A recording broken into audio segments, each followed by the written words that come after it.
to welcome you as offer holders to the Ravensbourne community. And I guess really I just wanted to take the chance to say, yeah, we're here as Student Services. And you're going to hear from each member of, or some of the members of Student Services as we go through this webinar, which is an hour. We're not scary. Please post anything in the chat that you want to, even if you think it might seem silly. We're here to support you through all your journey through university, and you'll hear from the different people and their different roles as we go along. So I think, as I said, my name is Lucy. I head up these wonderful team of people, which I'm assuming you can see. I don't know. I will pass over to, I think it's Jim. Yeah, so as Lucy was saying, my name's Jim Valentine. I'm the Deputy Head of Student Services.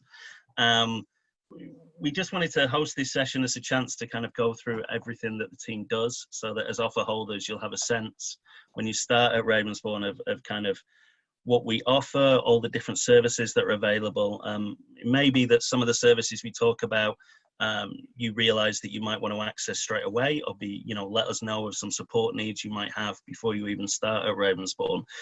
So please bear in mind, I'm just going to post this in the chat as well. Our email address is studentservices@rave.ac.uk. So please bear that in mind if you have anything you want to ask us, or you want to send any emails in. We're obviously here if you want to post any questions in chat, that's fantastic. But if there's anything that's too personal or you wouldn't want to talk about in this kind of public setting, then please drop us an email as well. What's going to happen now is each member of the team is just going to talk about the kind of various areas that they work on.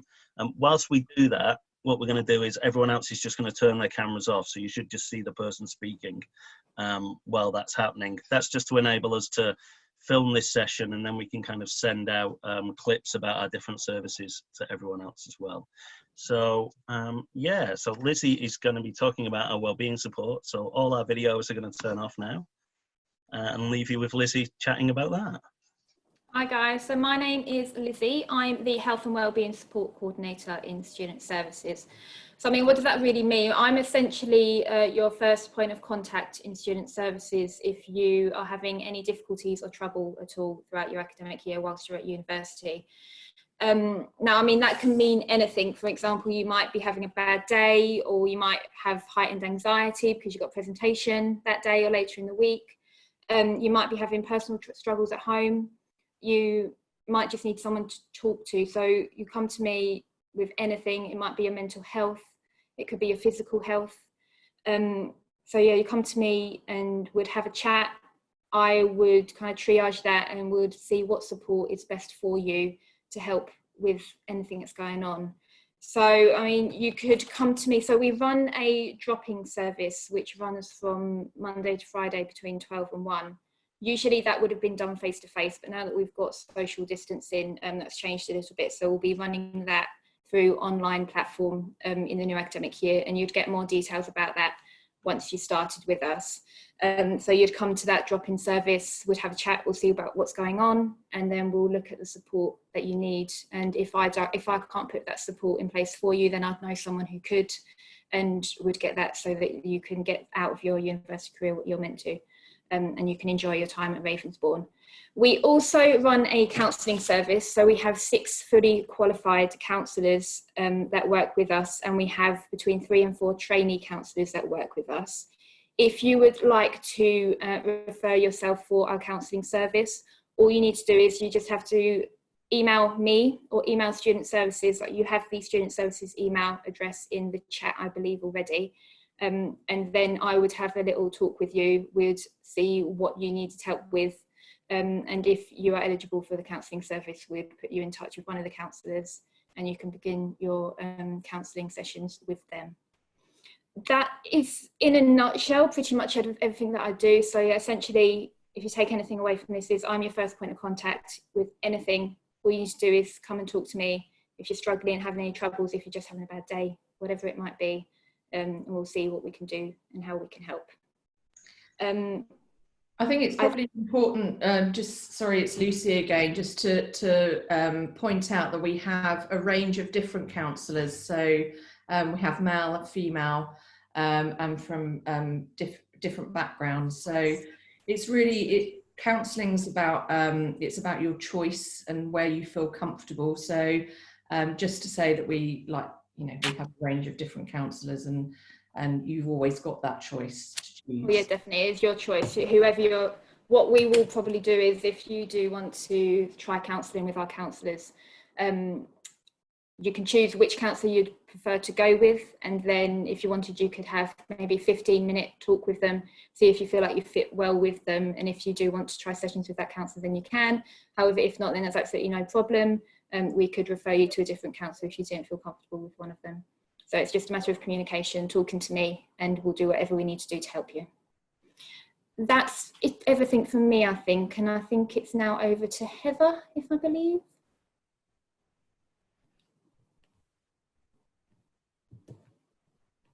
Thanks, Lizzie. Welcome to all the offer holders, all the attendees. So I'm Heather, and I'm one of the careers and industry advisors here at Ravensbourne. And we have a careers and employability team, and we're here to support you right from the start of university, which is all with the aim of preparing you for transitioning into employment. So that may seem like a long way off, but believe you me, your time at university at Ravensbourne goes really quickly. And by choosing a degree course, you've already started your career journey, and we're really here to help you clarify and discuss your career path, plans, directions. So just a few things about what the Careers and Employability Service offers. You will get access to Ravensbourne's own Creative Jobs portal. And on there's a whole range of freelance work, full-time, part-time, events, specific sort of industry kind of topics, careers resources, and an appointment system as well. When you enrol, you will get your student email, and you can sign up really easily onto the jobs portal. It's very simple and very straightforward. So in addition, we also offer one-to-one careers and employability sessions, and they cover things around CVs, cover letters, helping to identify your skills or sell your skills, preparing for interviews, networking, and also even sort of to the point of where we can support you with researching employers and industry.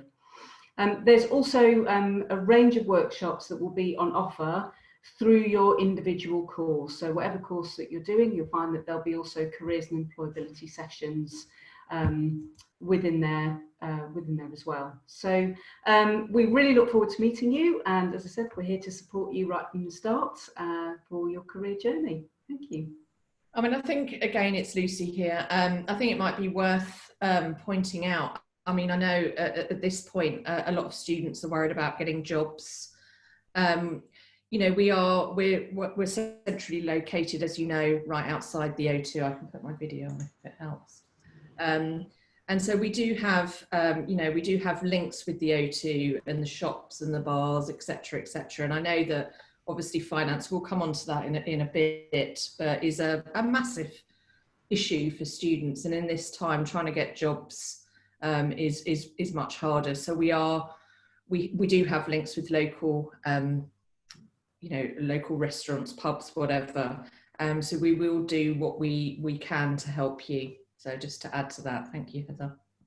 Thank you, Lucy. Yeah, absolutely. And same with all the placements and internships going forwards, that, you know, during your time, sort of please don't get overly concerned and frustrated. We are here to support, and there are opportunities out there. There's more and more virtual sort of opportunities and placements that are coming through as well. And we're working very closely with industry, as we are fairly renowned for working in the creative industries. So yeah, thank you. Really good point, Lucy. And that's it from me. Cheers. Thank you, Heather.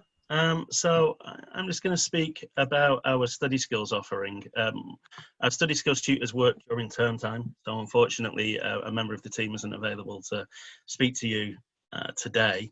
but I can at least run through some of what we do within study skills. I think the most important way to think of the advantage of the study skills team is that it can be quite a leap to go from A-levels or a foundation course to undergraduate, or even from, you know, GCSEs to undergraduate courses, foundation courses. So you may find yourself doing work that you're not familiar with. There may be chances that when you're studying, you don't get the grades that you've been used to before, and you may find it difficult to understand exactly what you're being asked to do within the course. Now, a lot of people will fall straight into kind of higher education and love it, and it'll be fine. But the study skills team are kind of there to help if you do have any trouble with the work that you're doing. So think about the team as someone who can help with understanding your assignment briefs, helping you with your writing skills, so they can help plan your workload, they can help put strategies in place to help, you know, look at structure of the work that you're doing, help with grammar, help with academic style and tone. We do workshops around referencing, which is always something that many students won't be familiar with at this stage, and it can be really quite daunting when you're suddenly asked to kind of reference your work or figure out how to create a question that you're working towards as part of major pieces of kind of written assignments. And although Ravensbourne does pride itself as a practical kind of educator, so lots of practical skills, lots of real industry briefs and live briefs that you'll be working on, you are still doing a degree course within foundation, within undergraduate, certainly within postgraduate study. Your courses will involve, you know, a lot of academic writing as well. So if at any point you kind of struggle, if at any point you kind of have any challenges to achieve as much as you think you should have, then the team's kind of there and available. Obviously, with social distancing, we're trying to figure out how drop-ins will work at the moment. What we can say is that the team will always be available by email. There should be regular sessions where you'll be able to drop in. We're planning a series of events that will look at kind of what's expected from higher education, what you can expect from the assignments and the academic work you'll be set. But there'll also be more specific sessions throughout your time at Ravensbourne. So sessions on how to structure a dissertation, sessions on referencing for dissertations, sessions on the research that you might need to do or be put in place, as well as one-to-one sessions that you can organise where you can speak to an individual study skills tutor. We also do a lot of work to have study skills tutors available with foundation and undergraduate courses, so they'll be there and around your teaching and available to kind of pop in and help as you're there. And now another part of that, and now I'll move on to introduce Anne. So Anne is our disability support coordinator, and Anne's role is kind of connected to study skills, because although the main study skills team will help anyone, obviously as part of our work we might come across people that may have a diagnosis around disability needs or may find one. So I'll introduce Anne, and Anne's going to talk about how we can support people that might have a more specific need rather than the general support that we can offer from study skills. I'll just take over from you, Anne, for a bit, because your internet's a little bit bad. I'm not sure if mine's any better, but some students, you know, obviously you've been at school, you're either doing A-levels or BTEC, and at some point you may have had some support at school, and you might have some anxiety around, okay, I've managed to get through my BTEC or my A-levels, but actually how is this going to affect me with my degree? So as Anne says, I'm not sure if you were able to hear her clearly, but yeah, we're here to help you, so we can help with that transition. So even if a lot of students come to us, a lot of you know, people at school say, well, I think I might have dyslexia, or I really struggle with writing, but it was never really picked up at school, but it was an area that I really struggled with. That's fine. We have testing that we can help you with. So hopefully as offer holders, you would have got our link to our Do It Profiler. So the Do It Profiler, excuse me, is something that it's a survey basically that you can do now, and you should have the link. And basically it gives us the results of lots of different results, but and not scary stuff, about if you are, you know, you do struggle with writing, or, you know, whatever it may be. So I would encourage all of you to actually fill that, well, complete the survey, the Do It profiler survey, sorry, because it does give us a head start to be able to support you and help you from day one.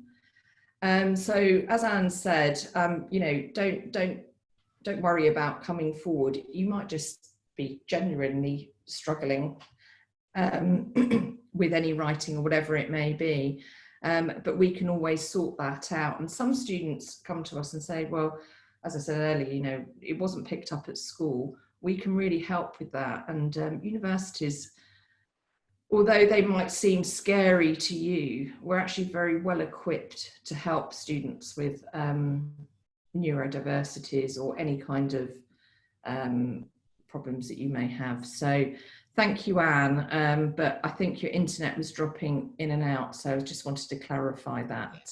Sorry about that. Okay. Hi, I think it's me next. My name's Kate. I am the Student Services Administrator. However, today I'm going to be talking to you a little bit about accommodation and finance. I'll start with accommodation. So as I'm sure you're all aware, Ravensbourne doesn't have its own halls of residence, but we do have a relationship with a number of different accommodation providers. So if you are still looking for accommodation, you can find all the relevant information on our website about each of those providers.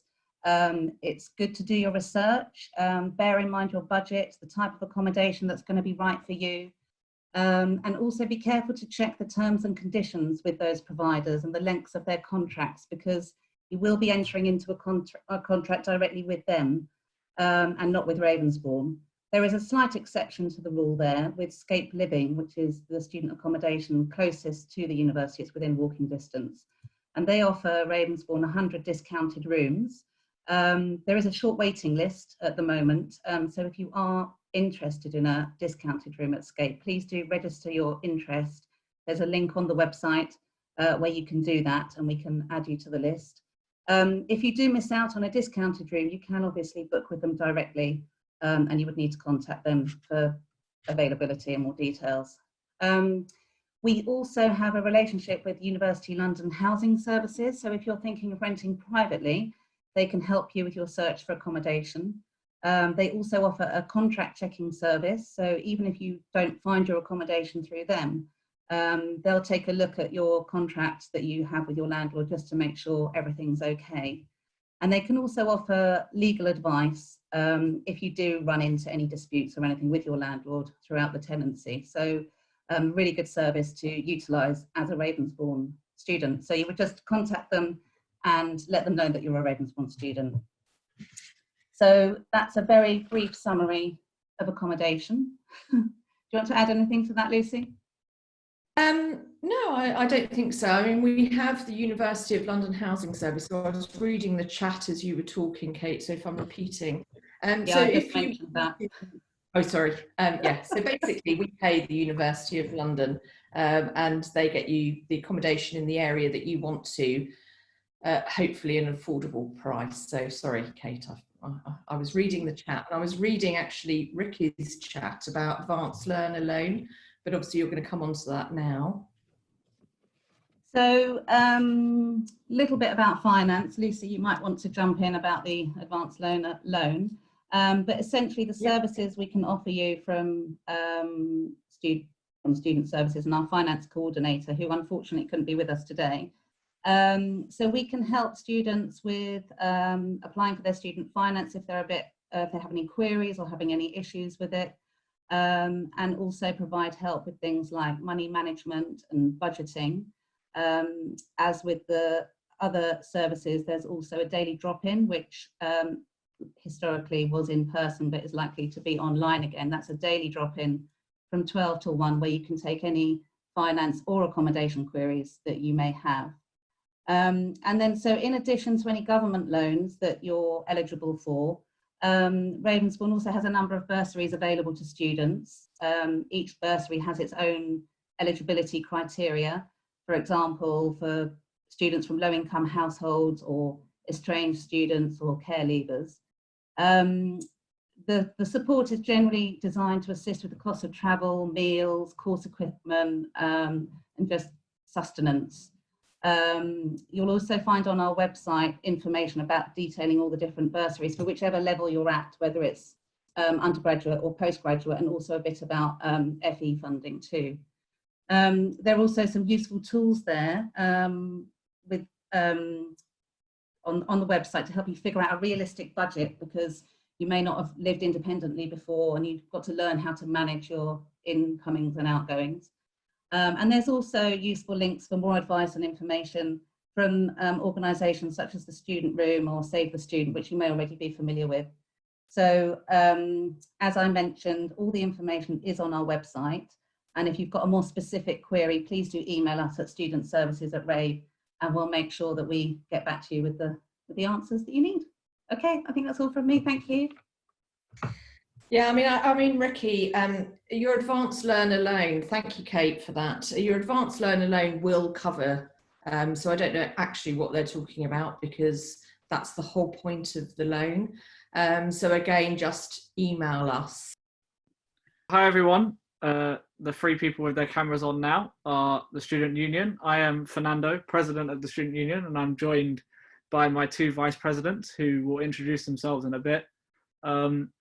And yeah, we cover a very broad range of things for students, and each of us will cover one particular topic which we think is really important that we provide. And for me, it's the representation that we're able to give to students. So what we're able to offer is it's a class representative scheme that we run. So this will mean 2 class reps are picked every year out of every course, and you will essentially be the leader of your peers. You will bring both positive feedback and also valid criticisms to a student parliament, which will be chaired by myself, and it will also involve the other 2 vice presidents. And during this time, it's a chance to get really close to us. It's a chance to bring these criticisms and positivities towards us, and it allows us to really come up with new, fresh ideas that are beyond our actual agenda for the year. And it also allows us to bring some of these ideas to relevant boards and committees. And on that point as well, we've had a lot of interest from some boards and committees of the university to bring students on board and actually get them right in the middle of these meetings and give the feedback there and then.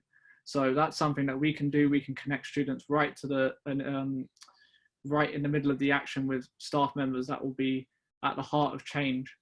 And another thing we do for representation is we are always available through daily drop-ins. Our office is quite close to student services as well. And during this time, it's an open door area to kind of discuss anything which you may have concerns about, anything that perhaps you don't want to initially raise with staff and raise just the student services, just the Student Union as kind of a close port of call. And people that you know will represent you and what you want to make, what you want to build, what you want to change in the facilities, and also what you want to kind of highlight as being a good aspect and something that should be promoted even more than it currently is. I will stop waffling on, and I will let the other 2 continue. I'll hand over to Lance for now. Oh, sorry, I'll hand over to Josh for now. Hi, yeah, I'm Joshua, Vice President of Screen School. I'm handling well-being and welfare. The kind of stuff I'm particularly focused on is stuff like the LGBT community and Black History Month. Especially this year with all that's been happening, we'll be having a particular focus on these aspects within the Student Union. We also do different stuff for welfare, like we provide sexual health advice, chlamydia testing, free condoms, stuff like that, as well as organize other activities like massage, we have events like massages and stuff like that, and weekly drop-ins like Fernando said before. We have we have a focus on sustainability in the university. We're trying to bring that up as well, to make sure the the uni meets a certain standard in terms of recycling and taking care of the environment. We're also trying to negotiate discounts from local businesses and local retailers, to just because we understand finances, especially around now, or especially around these times, are going to be very difficult for students. So we're trying to, try to get discounts and cheaper stuff basically for students. And our doors are always open. You guys can always, we're on level 3, so you guys can pop in, speak to one of us, and if you have issues or anything like that, we'll be here to listen. Yeah, I'll pass it over to Lance. Hello everyone, my name is Lance. I am the Vice President of Design School and Campaigns. And yeah, just talking about kind of what Joshua mentioned, which is the activities as well, and also societies. Without activities and societies, I feel like we won't be able to build this progressive community within our institution. So as a team, this is something that we've been really pushing so that we can kind of develop this sort of community within our institution to kind of help everyone to become more confident within themselves, be more confident within their skills, and overall just bring this kind of good vibe and energy within the institutions. So one of the main things that we've actually been developing is helping people run their own societies.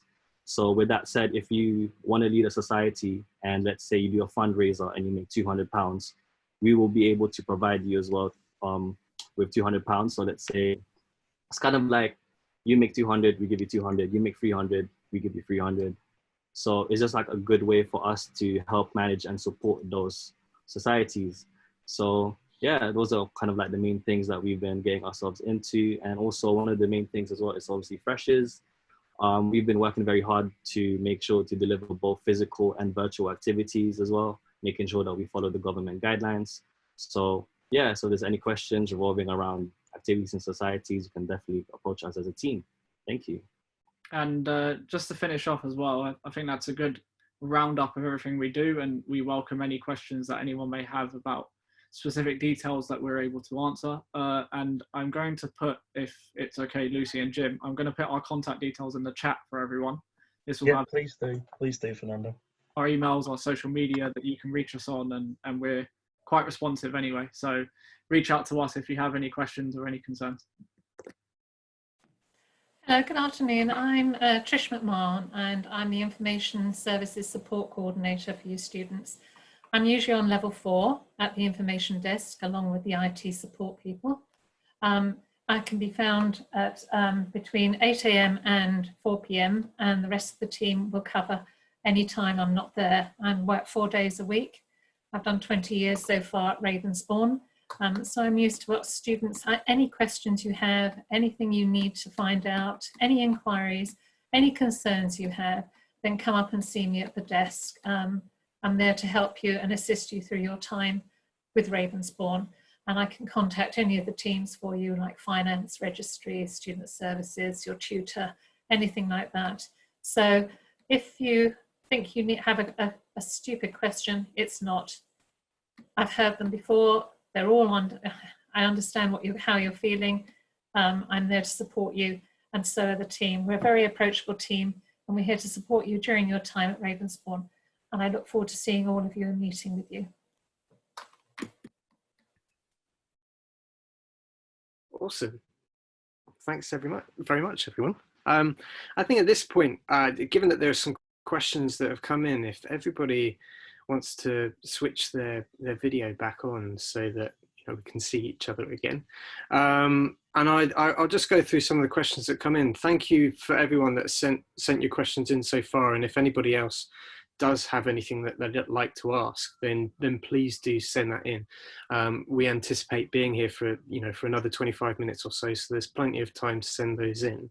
In the meantime, one of the questions that has come in is with regards to sort of financial support. So Kate and Lucy sort of combined in this one, perhaps looking at care support for people who are care leavers, or alternatively that can be extended to people who are parents as well. What sort of potential financial support is available for those people in those positions? Kate, do you want me to go? Yeah, we have a we have a care leavers bursary. I think it's about £1,000 a year for any care leaver.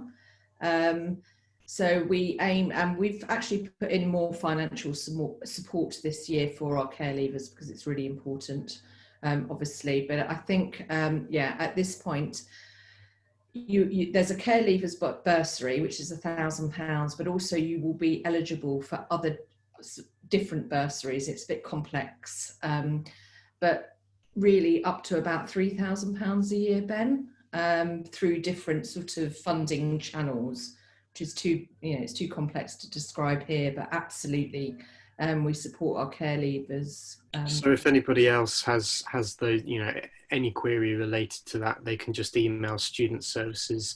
And what happens is they fill in a form, and it's a very simple form.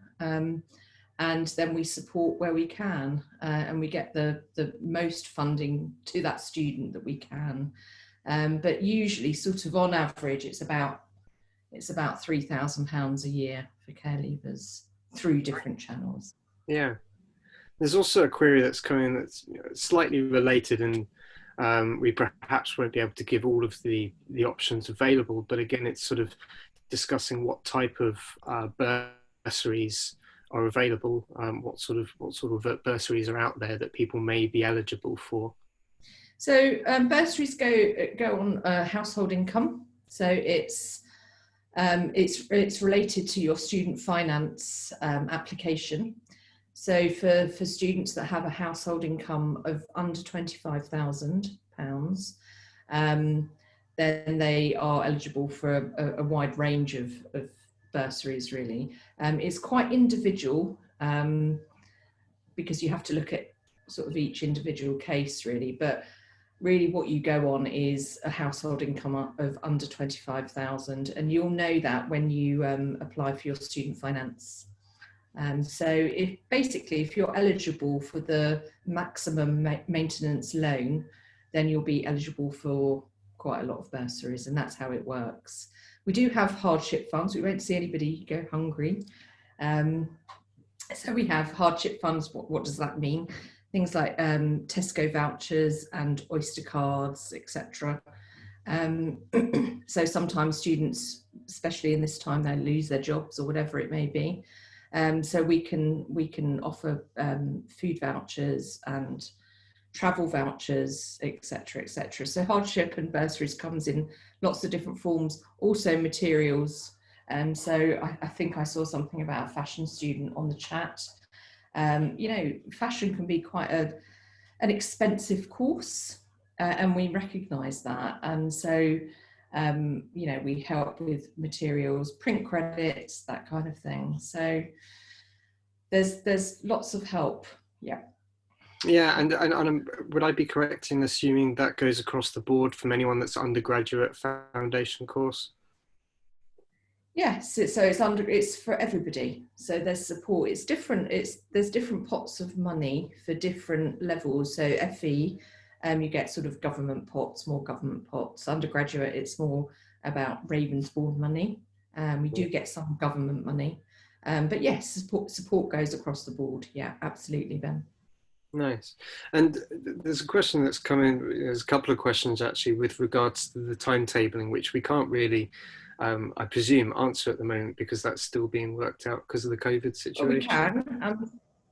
So the first draft of the timetable has happened.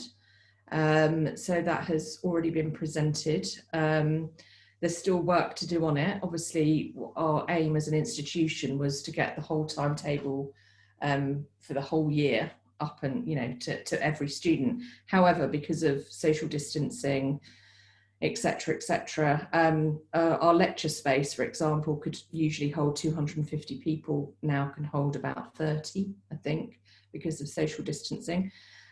So we've had to obviously rejig the timetable.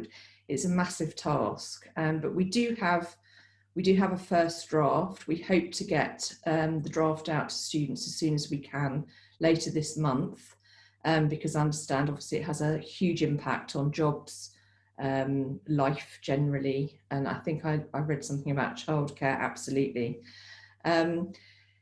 So the timetable will be widely available probably at the end of this month. However, if you have a specific concern, I think I can see a parent on here, then just contact me directly and I can give you a heads up on that timetable and what that looks like. Great, thank you. Other questions that are coming through, there's sort of fairly similar with regards to things such as bursaries. There's queries with regards to, one student has asked whether an iPad would be sufficient for an illustration course, for example. These sorts of things, perhaps if students are already able to speak to their course leaders, or Jim? Yeah, just to say about the laptop, just a question about an iPad. Can't see a name there, but we'll just say that you should have received details of the minimum recommended specs for a laptop. What I will say is that it's important to bear in mind that the illustration isn't just kind of creating, you know, illustrations on that course. There is a lot of academic work. There's a lot of kind of other programs you'll be using. You should have a look at that minimum requirement, which is for a laptop rather than an iPad. My gut feeling on that would be that we wouldn't recommend an iPad as an alternative to a laptop in order to complete an undergraduate course. We don't think that would meet the minimum recommended requirements. I'll go and find the page with those recommended laptop specs on it and just post that in chat though now. Awesome, fantastic. And with regards to, of course, COVID seems to be something that's popping up quite frequently at the moment, obviously. The university has sort of set out its stance that it will be partially online, partly in the building where it can accommodate that. That there has been no change in that information, and that is the plan certainly going forward for the first term. Is there any further information on that at the moment, or is that what we have? Yeah, no, I mean, absolutely.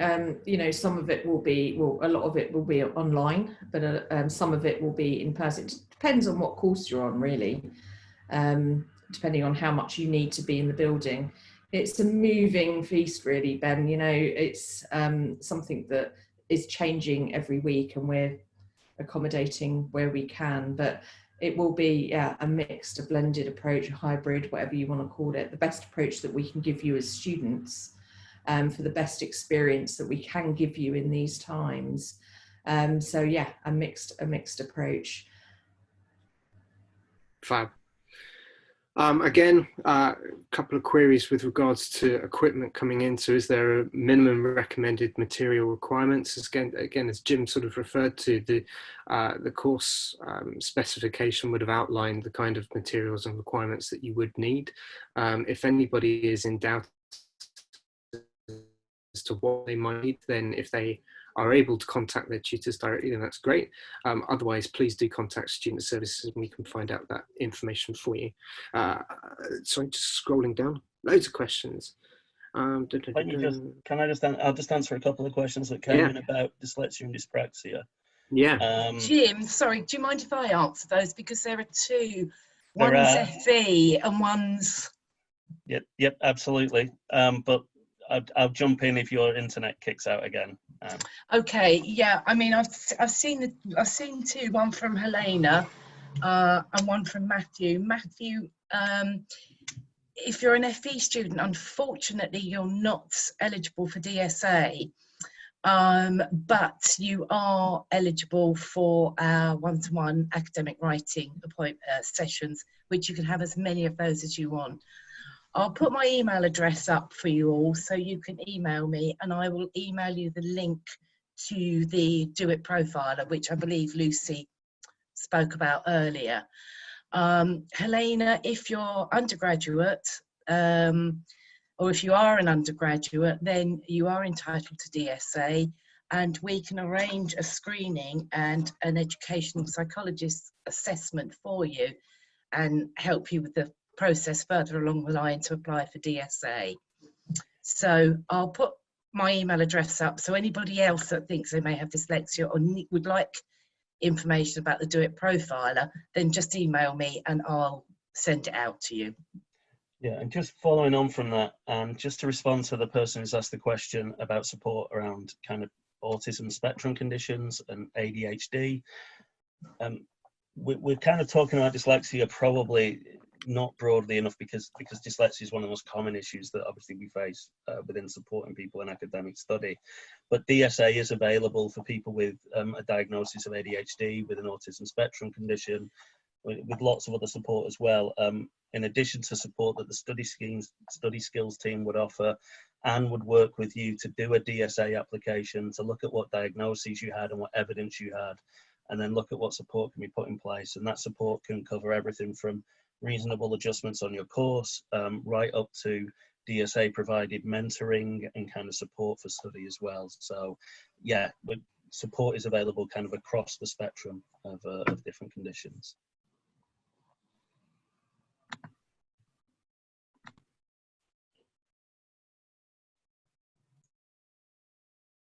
Sorry, that's me again, isn't it? Beg your pardon.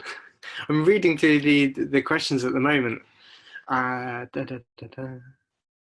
Is there a chance that Ravensbourne will not be able to do a hybrid approach to lectures, seeing as I live in Asia? Lucy, for students that are coming from abroad, I mean, you know, the university has stated that it's going to be doing this hybrid approach. Is there any advice and guidance for students that are coming from abroad with regards to things like the enrolment process and then the subsequent term to follow?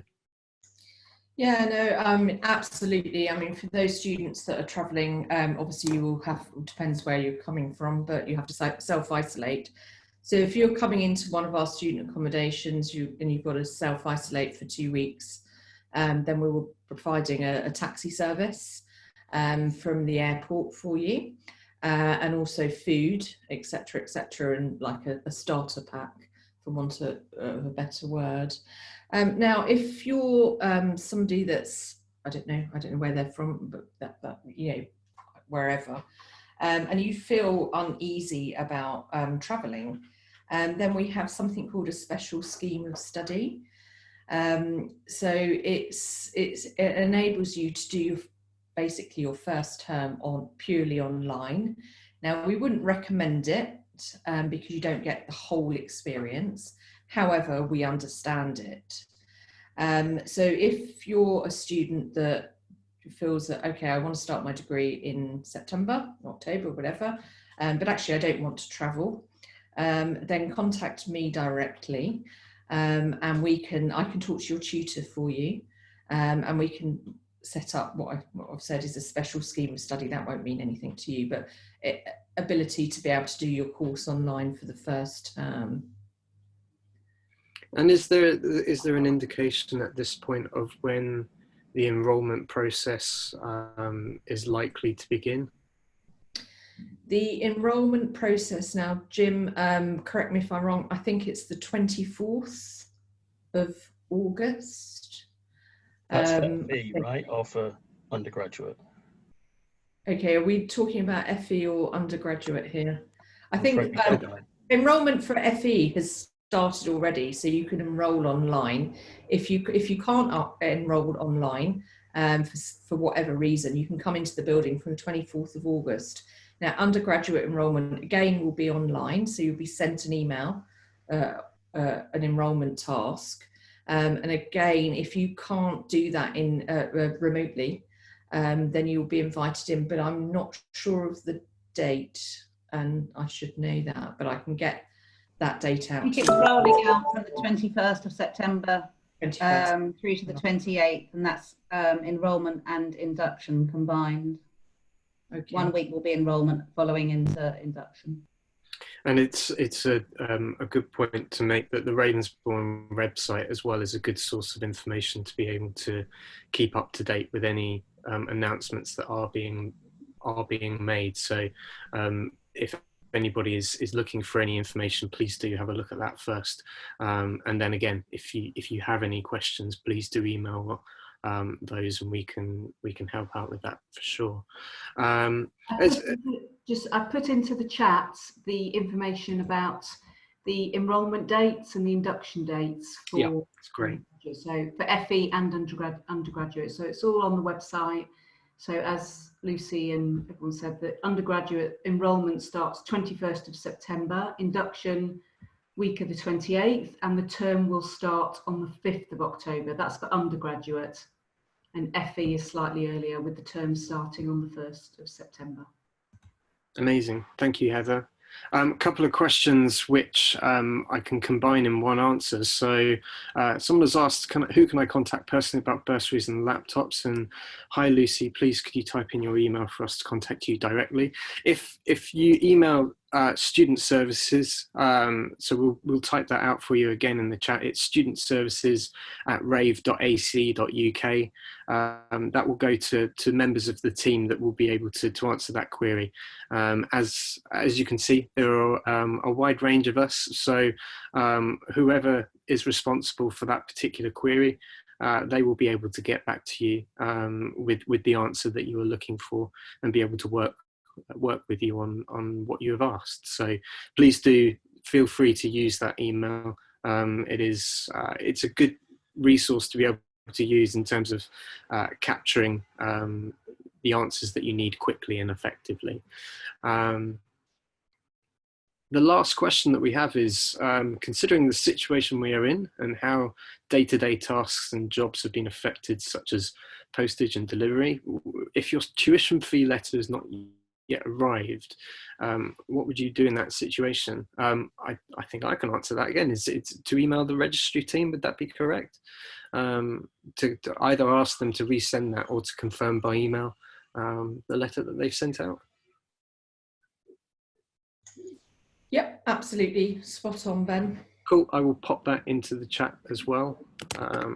So if anybody has any queries with regards to the admissions process or the application that they've made, I did see a query that also related to perhaps wanting to change the course. It would be the registry team that would be able to deal with that. So just to check, it's registry@rave.ac.uk, isn't it? It is, but actually it's not too late to change your course. Excuse me. Absolutely not.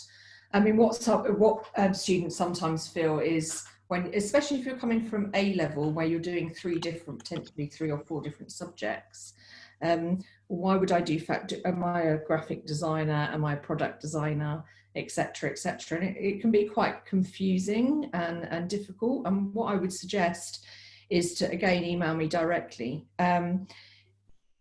Sometimes it's more beneficial for students to do a foundation if you're not quite sure about the undergraduate degree that you want to do.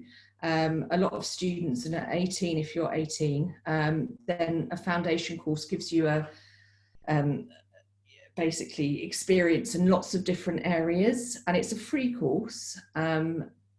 So sometimes it's better for you to take 4 years instead of 3 years, and do 3 years and jump into a degree that actually is not right for you. So just bear that in mind. As I say, we run foundation courses at Ravensbourne, which are free to 18-year-olds. And it just gives you a year to look at different options, really, because you might think, oh, well, I might want to do fashion, I might want to do film, I might want to do whatever it may be. And then you can make a more informed decision to go on to the BA or BSc or whatever it is, the degree of your choice. So that's, it's always an option. I mean, students that are coming from BTEC that are kind of more specialised in a way is slightly different. But the foundation is open to BTEC and A-level, everybody really, and it just gives you a choice. It just gives you a way to look at different disciplines, really, Ben. Absolutely. Well, so just Ben, can I just pick up on a couple of the questions in chat that we've not had? So Ignacio just asked about parking and what might be available and whether you have to pay for it. It's a bit of a weird situation at the moment around the O2 for parking. In normal times, both staff and students have to pay for parking So what some staff do, what some students do, is maybe park a little bit further out where the parking is free, and then maybe just jump on a bus that takes 5 minutes to kind of get into the building. Other people park just at kind of the O2 parking, but it is quite an expensive day if you're there kind of all day. At the moment, and I believe Kate told me this, there is currently kind of parking at the O2 is free for the first 4 hours, as long as you kind of go into the Icon Centre, which is the kind of shopping area near the O2. So if you're in for an hour or two or a couple of lectures, there may be options where parking is actually a lot cheaper at the moment. But obviously right now the situation is kind of very up in the air with kind of how the O2 is treating parking and that kind of stuff. But there is certainly cheaper parking options further out from kind of the main O2 building. And I think we also had one question from a student who was worried about their results. Your offer should either be like a conditional or an unconditional offer. Obviously, if you have a conditional offer, then you know the results you get, if they fall below that level, then what you should do is ring us up and speak to us about that situation in the first instance and what options there might be with clearing. From the way you ask your question, it sounds like you're saying you've been accepted, so I wonder whether it's an unconditional offer. If it is an unconditional offer, then your results won't affect that, but obviously we hope you do really well on your results day. But yeah, please do get in touch with us if your results don't go the way that you're hoping for. Obviously, we hope everyone's results go really well, and good luck to everyone that's waiting for their results in the next days. Absolutely, absolutely. And there was one question that came through, and I appreciate the SU's take on this.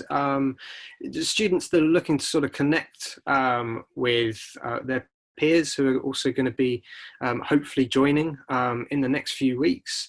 Are there any, I put out a message earlier about a Facebook Ravensbourne Connect group that people can join. Is there any other way perhaps that students can sort of get connected with one another and you know, sort of start meeting people before they join? Yeah, I mean, social media is obviously so big as it is today. It doesn't just happen on Facebook and everything like that. We are attempting, like Lance said as well, our freshers is attempting to be both physical and virtual, and not just in this freshers period, but also to do with student services workshops as well. There'll be loads of opportunities for people after these workshops or after these events, or even after these specific talks that we'll be doing for Black History Month and LGBT societies and everything. After these talks will be a great opportunity for networking. It will be a great chance to be in Zoom calls where you can actually see people face to face as well. Although you're not physically there, you can see them rather than typing for a phone. So as well as the groups, obviously, if you're on Facebook, that's a benefit. There's loads of Facebook groups that are joining. I think there's individual accommodation ones as well, which is good. There's like Escape group. There's a Farndale group as well. I know Farndale's linked with us as well. So yeah, there's plenty of opportunities. I've also in the Q&A linked a freshers Instagram group, which is promoting people. They are putting people's kind of images, with their permission, putting their images up on the feed and telling people, look, this is their account, this is how you can reach them.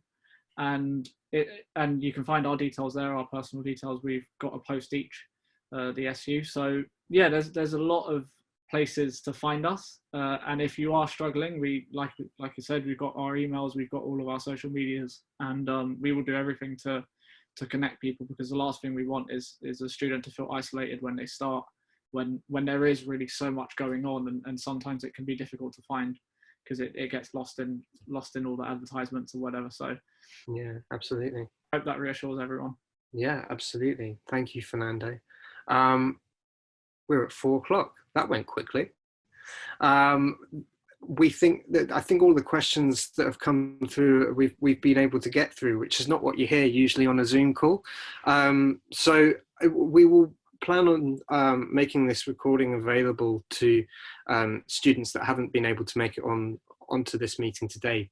Thank you very much to everybody that has joined today. It's been a pleasure to be able to sort of speak to you about the work that we do and answer the questions that you've had. And again, just worth reminding one more time that if you do have any queries following on either from today's session, or you've got any queries before you potentially begin your time at Ravensbourne, then please do send us an email. It is at the bottom of the chat at the moment, studentservices@rave.ac.uk. But I think all remains to say is thank you everybody for joining from your respective locations. It's for both the attendees and the panelists. Appreciate your time. So thank you very much. Best of luck for the results, and we hope to see you soon.